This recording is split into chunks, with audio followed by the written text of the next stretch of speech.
Good afternoon, everyone. It's been quite a whirlwind 24 hours, let me tell you, but it's really great to be settling in. My name is Lana Payne, and I'm the newly elected National President of Unifor. Let me start by saying what an absolute pleasure it is to be here today with our Unifor Auto leadership team, and what an honor it is to present you our new program to build Canada's auto sector called Navigating the Road Ahead. I want to thank you all for joining us online, and I want to thank you for your ongoing work covering our union and covering this critical sector. Before we start, I want to acknowledge the traditional, ancestral, Indigenous territory and territories on which we are meeting today. Even if we are in different physical locations, we still recognize the land we are on.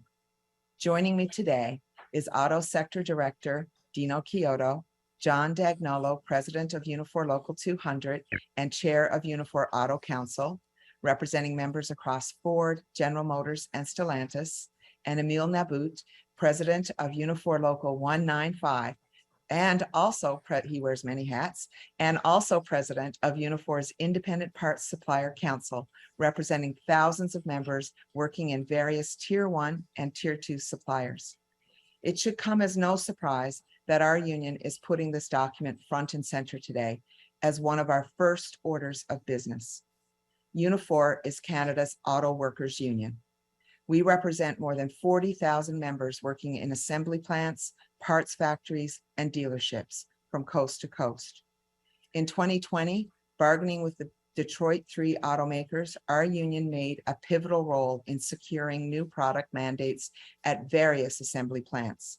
That including achieving the unthinkable by negotiating a restart to truck assembly in Oshawa when no one ever thought it was possible.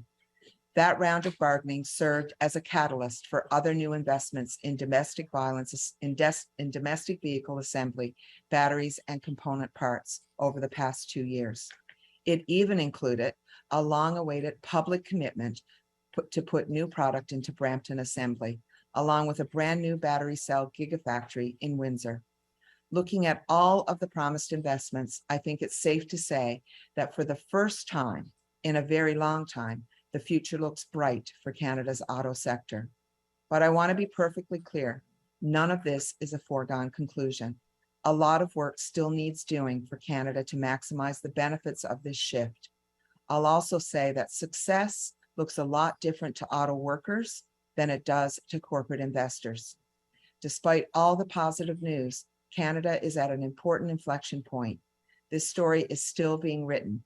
There's never been a more important time for governments to solidify an ambitious and comprehensive industrial strategy for this sector, a policy that ensures our investment strategy, along with our trade rules, our infrastructure, our climate policies, and of course, labor market programs, are all working in tandem to maximize the benefits for Canada and especially for Canadian workers. What we are presenting today is perhaps our union's most ambitious effort to map out such an approach. You will see this reflected in the policy's 29 recommendations, grouped under 5 core pillars, which include growing the domestic industry, managing the net zero transition, enhancing skills, creating high quality union jobs, and advancing equity and inclusion. All critical components required in any well-rounded industrial strategy. Now I'd like to invite Auto Director Dino Chiodo to provide a bit more detail on the policy development itself, as well as some of the specific recommendations. Dino, over to you. Thanks, Lana. And again, thank you for joining us today. I especially want to thank the local union leadership of our union, our Unifor Auto and IPS councils and staff for their tremendous work. Navigating the Road Ahead is a program for auto workers by auto workers. It's the product of a year-long process undertaken by Unifor's Auto Policy Working Group, led by myself, Director of Auto, and Louis Dominguez, the former Director of IPS, who is now Unifor's London Area Director, and Louis' successor, Paul Shields, is with us today. Folks may not realize, but this is the 4th official auto policy crafted by the union since 2001. Each policy took a concise look at the sector and presented recommendations to promote its growth from the perspective of workers. That includes those in production and the skilled trades, as well as office and clerical jobs, parts distributions, and others. The previous three policies responded directly to threats facing the industry at that time. Threats to jobs, threats to disinvestment. Auto workers have grown accustomed to the insecurity of the sector in past decades, worsened by production speed up, just-in-time supply chains, unfair trade, and other global economic headwinds. Our 2002 policy responded to the dismantling of the Canada-US Auto Pact. Our 2012 policy responded to the devastating aftershocks of the global financial crisis. Our 2015 policy responded to the steady decline in production volumes, job losses, and lack of vision for a clean vehicle future. But today is a different story. Today, we present the policy roadmap at a time of growth, renewal, and hope, a time when the federal and provincial governments appear to have shared objectives, a time when Canada wields significant advantage in a booming supply chain and can flex some of its economic muscle. The question for us is, how does Canada take further advantages of this moment?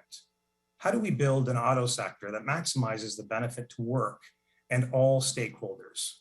I now want to invite John and Emile, our frontline local union leadership, to share some of our proposals with you. John. Thanks, Dino.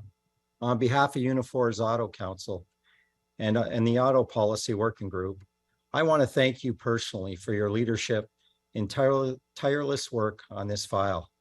Having served as a chair of the 2020 Ford Master Bargaining Committee, I've seen a landscape shift for the Canadian auto sector almost in real time. As Lana said, our 2020 bargaining with the Detroit Three was a watershed moment for this country. Billions of dollars in new investment in product programs, including in electric vehicles, is something our members haven't seen on this scale in a long, long time. But building on this momentum and growing the industry requires a consistent effort from our government and automakers. In our policy document, you'll see recommendations for the federal government to establish a comprehensive industrial strategy for the auto sector, a strategy that is national in scope, a plan that we think is best managed by a dedicated federal oversight body. We also recommend that this strategy adopt a whole of supply chain approach. Investment attraction in the EV supply chain. We can't limit our ambition to critical minerals or assembly programs. Canada must commit itself to build out a full Canadian-made supply chain. That means investments in critical component parts. Among major automakers, there's currently no production scheduled for e-powertrain components, like e-motors and axles in Canada. Zero. Canada also lacks any major capacity in semiconductors. This just simply isn't good enough. We have to grow these and other subsectors to foster stronger domestic automotive ecosystems. Building up our domestic production capacity can help limit the risk of supply chain shocks like those have devastated auto workers across the country these past years. In our roadmap, we urge governments to purchase fleet vehicles that support significant Canadian content. We also call on governments to raise their level of ambition on new charging stations and help make emissions-free vehicles for affordable wherever possible. Linking infrastructure, procurement, and consumer incentives with industrial development objectives make for good, coherent policies. These are just some of the recommendations presented in our policy roadmap. I'll now pass the floor to the IPS Council President, Emile Nabbout, to walk you through some additional proposals. Thank you.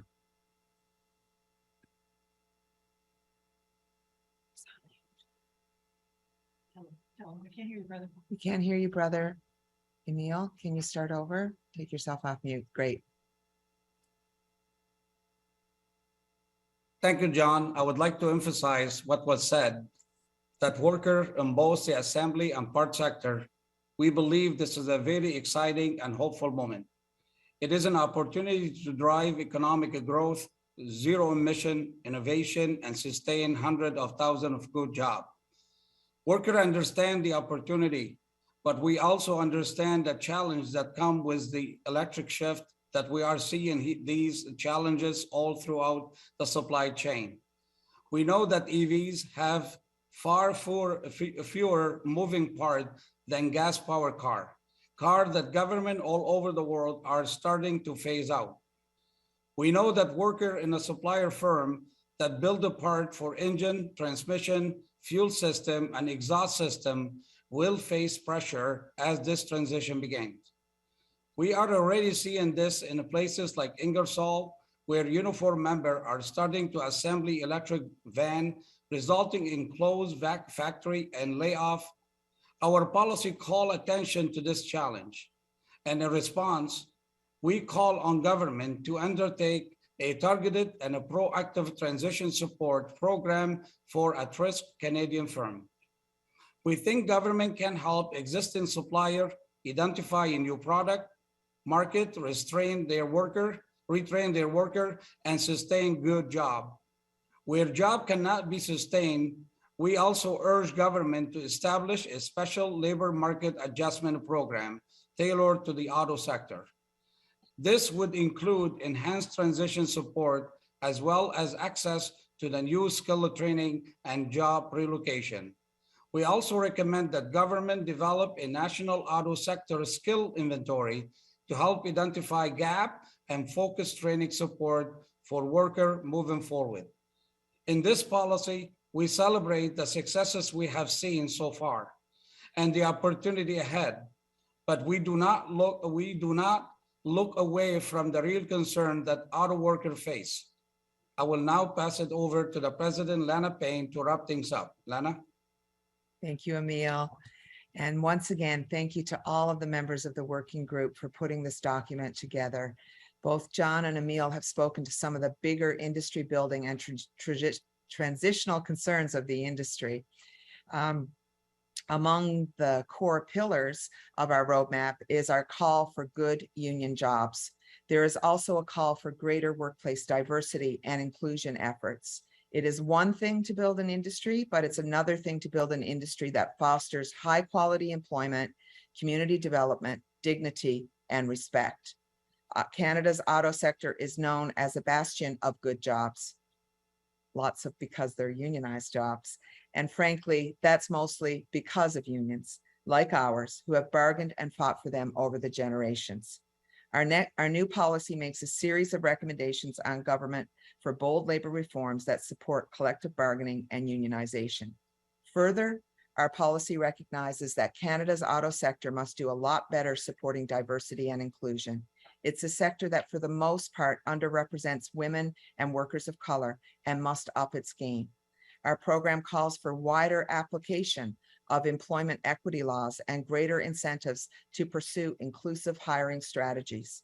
And perhaps most importantly, we recognize how the shift to EVs and the need for critical minerals intersects with Canada's path towards reconciliation. Fair, responsible, and consent-driven approaches to mining development is essential. Working collaboratively with Indigenous communities and maximizing local economic development for First Nations is a must. We present these and other recommendations to paint a full picture of this industrial transformation and how we navigate the road ahead. As I'm sure those watching will note, this policy covers a lot of ground, and our presentations today really only scratch the surface. Our union is eager to get this into the hands of government and open a dialogue on these issues moving forward. Well, actually, if they needed a policy, they could just adopt ours. I do want to note that earlier today, Unifor delegates also unanimously endorsed a resolution that commits the necessary resources to this work. Delegates committed our union to campaign on these policy recommendations over the coming year as we ready ourselves for the next round of collective bargaining with the Detroit Three. I will say that I'm very excited about this work. I'm excited about the potential we have, and I'm eager to work on behalf of our members. With that, we're happy to take any questions. Unifor is giving media unrestricted access to our videos and images on the AutoHub website. That's uniforautohub.ca. Hi, folks. I am Shelley Amiot. I'm with the Unifor Communications Department. I do have a running list of reporters who'd like to ask questions. I will ask you to unmute yourself following your name, and you can ask Lana Payne a question, any member of the team that you've heard. And we will proceed first with Jacob Barker from the CBC.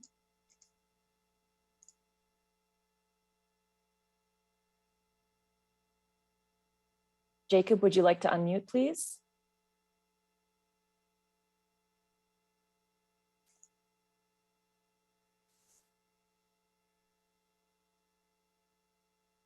Not hearing from Jacob, we'll come back to him.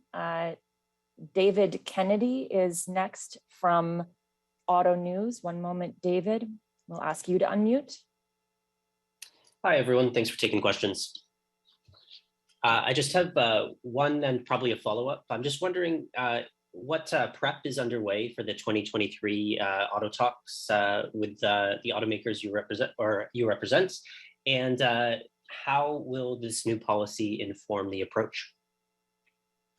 Well, first of all, obviously, we're not going to let all this good work go to waste. It's going to be very useful as we go towards the bargaining table. This is not just about building a proper industrial strategy for Canada, but will inform some of the conversations that will take place at bargaining. And secondly, to your first question, work has started. We're a year ahead, and we know we're excited actually to get into bargaining in a year from now. But yeah, we've started our internal discussions for sure, and we'll be working really hard over the coming year to do that work and have our committees ready. Dino, I don't know if you want to add to that. No, very, very well said. Thank you. Great, and I just have one follow-up then. Obviously, there'll be a bit of a change next year with the talks coinciding with UAW talks in the US. Do you anticipate, any major changes as a result of that? We've been having, discussions with the UAW. We have good relationships with them. Actually, we just had a delegation that went to their convention. Both John and Dino were there, and we will continue to have critical discussions with them as we head into bargaining. I think it's really important that we're both going in the same year, and gives us more power at the bargaining table doing so. John, did you want to add to that? I know you were in Detroit. No, you're right, Lana. The important thing is communication is key. And both the UAW side and our side came together to just make sure that we're all on the same page. So it was very important. Thank you. Thanks a lot. Okay, we are going to try Jacob Barker at the CBC again. One moment, we'll ask you to unmute so you can ask your question.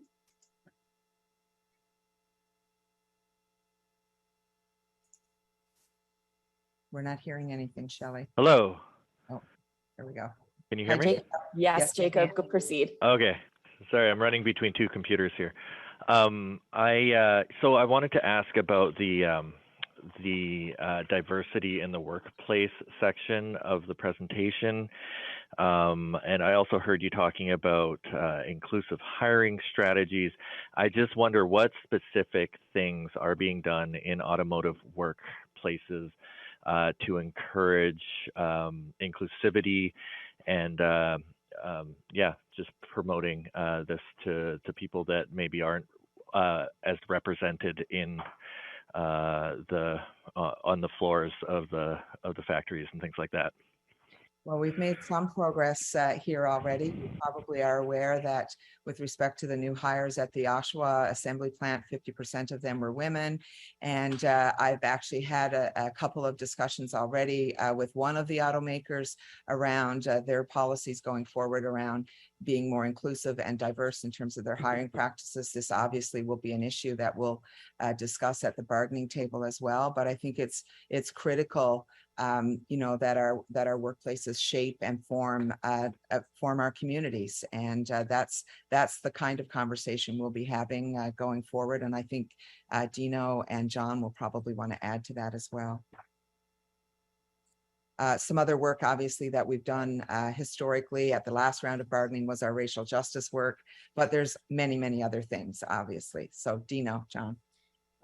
Thanks, Lana. So what I can suggest or just add on to what Lana said, because it's very important, is we have taken some of the model that General Motors has applied with regards to their hiring practices, and 50% of their workforce, like Lana said, is women, which is amazing. But also by extension of that, we've talked to the other employers suggesting that there is a path forward, and they're doing very well at Oshawa, and everything is excellent. So we know it works. We know it's the right thing to do, and we know that this is a positive aspect for all people in Canada to rely upon, to move forward with, and we're going to continue to do just that. Great. John, did you want to add in there? I can tell you, we have had many discussions with the company on this, and they recognize it. There's no, when I talk to Ford Motor Company, they are making sure that we have everybody inclusive when it comes to looking at our hiring practices now, and it's very important. And Ford Motor Company was actually led bargaining at the last set of negotiations. And like Lana said, how important we had that racial justice advocate come into our lives. It is a very important step for us, for our workers, and also for the company. So we'll continue to drive that. And I think we're going to be very successful in attaining that. And I would add one last thing to that. It's also making sure, because we have Emile here, but making sure that the entire supply chain in the auto sector is reflective of equity and inclusion, and from our assembly plants all the way to the parts sector. Okay, next oh, pardon, go ahead. Oh, sorry. Is there a follow-up or no? You absolutely, you may proceed.